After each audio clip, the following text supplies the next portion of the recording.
Okay, get ready to really feel your enlightenment increase in this space. I met Akshay quite a number of years ago. A very, very humble, sweet, shy young boy. And he's been practicing meditation now, actually how long? I don't know, quite a number of years. And I have watched this young man grow into one of the greatest examples that we could ever see for our future.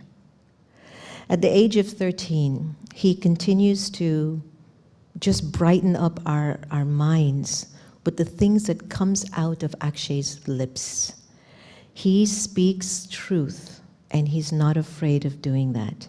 The poem that Akshay is going to share with us is one that he sat in deep meditation to offer us the journey of time, of what India has been through and where it is today. Please give a big round of applause to Akshay. I'm going to call him Akshay Kumar because I can never pronounce his last name. Akshay?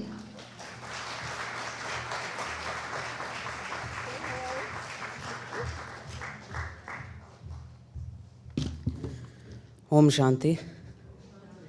This poem is called the Golden Sparrow because that's what Bharat was called one time. Here goes nothing.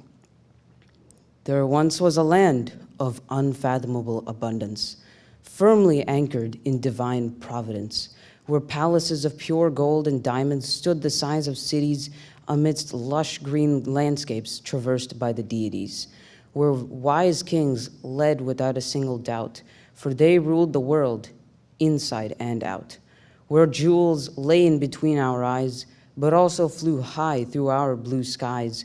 Born with 7 virtues, 16 celestial degrees, our bodies grew straight, tall like trees. The world was a tree at its root, limited people, limitless loot. The consciousness was purest of pure, and the bodies needed no cure. Such was the class elite. The Sun dynasty couldn't be beat. We danced and pranced in our God-given boon. As the sun concluded, so did the moon. The world was a tree at its trunk. We still felt the highest rank. But soon came a shift. There arose a rift in our minds and beneath our feet. Vices came about in the air we breathed. The 7 virtues had become 7 seas. Soon came tens and tens of nations. False kings arose through pompous coronations. But they weren't the same, were they? Mindset kept their wisdom at bay. The world kept filling and filling with sound, and through blind, frantic search, God had to be found. The world was a tree at its branch. Like a fork, it diverged into every possible path. The world oxidized like an old piece of copper. When vices became rulers, princes became paupers. In desperation, we made humans gurus and pushed God into pebbles, but that solution only fed further into our troubles. We rebuilt planes to fly in the black sky. We made buildings many stories high. Modern medicine healed bodies, but not minds. Darkness and ignorance had overtaken our kind. Without trust, the world had no guarantees. We were born without virtues and just 2 celestial degrees. The world had branches, now it grew twigs. Lost in ignorance, we wore masks and wigs. Our faith became blind, our worship became a chase. An impending storm threatened to remove the tree from its base. For 24 centuries, vices had taken their toll. In front of our eyes, diamonds had become coal.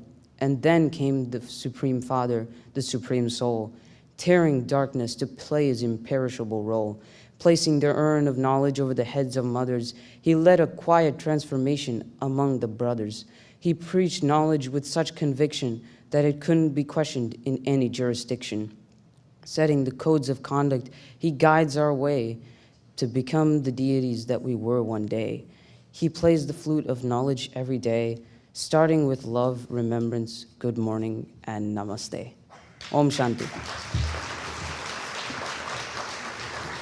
Wasn't that amazing?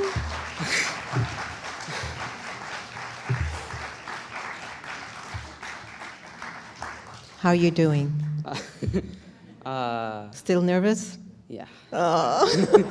Didn't he do great? He did great. Thank you. All right. He was so nervous. I says, you have nothing to be nervous about. Just speak to everybody as if the Titanic is sinking. He's like, that's pretty good.